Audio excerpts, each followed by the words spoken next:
বান্দরবনে চলছে মারমা সম্প্রদায়ের অন্যতম প্রধান উৎসব সাংগ্রাই। জেলার 11টি জাতিগোষ্ঠীর অংশগ্রহণে উৎসব মুখর পরিবেশ পুরো শহর জুড়ে। সোমবার সকালে বান্দরবন শহরের ঐতিহ্যবাহী রাজার মাঠ থেকে শোভাযাত্রার উদ্বোধন করেন স্থানীয় সংসদ সদস্য রাজপুত সাচিং প্রুজেরি। চাকমা, মারমা, ত্রিপুরা, চাক, মৌরো, খিয়াং, খুমি, বম সহ 12টি জাতিগোষ্ঠীর নারী পুরুষ ঐতিহ্যবাহী পোশাকে শোভাযাত্রায় অংশ নেন।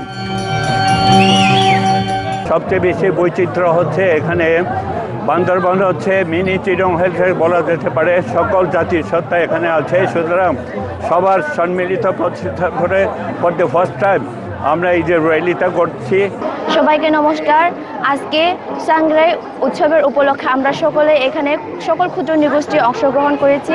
আমাদের একটা উদ্দেশ্য পুরাতন বছরে যে দুঃখ গ্লানি গুলো ছিল, জরাজীর্ণ রাগ বিদ্বেষ, এগুলো যেন আমরা মৈত্রী পানি বর্ষণের মাধ্যমে দূর করে দিতে পারি এবং সম্প্রীতি বান্দরবন যেন গড়তে পারি। বর্ণিল ফেস্টুন, প্ল্যাকার্ড, ঐতিহ্যবাহী বাদ্যযন্ত্র এবং গানের তালে তালে শোভাযাত্রাটি শহরের প্রধান সড়ক ঘুরে আসে। খুবই শান্তিময় মৈত্রীময় অবস্থায় আমরা শুরু করেছি গত পরশুদিন থেকে, আর আজকে আমরা র্যালি শুরু করব এবং 16 তারিখ মৈত্রী পানি বর্ষণ দিয়ে এই বছর সাংগ্রাই উদযাপন শেষ হবে। পুরান বছরকে পেছনে ফেলে আমরা সামনের বছরকে কেমনে এগিয়ে নিতে পারি, এটার জন্য আমরা আজকে র্যালি, আমাদের এই সাংগ্রাই উৎসব উদযাপন। সাংগ্রাই উৎসব উদযাপন কমিটির সাধারণ সম্পাদক জানান, 13 এপ্রিল শুরু হওয়া এই উৎসব চলবে 16 এপ্রিল পর্যন্ত।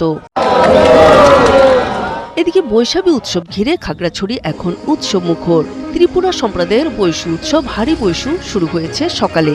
শহরের পল্টনজয় পাড়া এলাকায় চেঙ্গি নদীতে অনুষ্ঠিত হয় হারি বৈশু বা ফুল পূজা।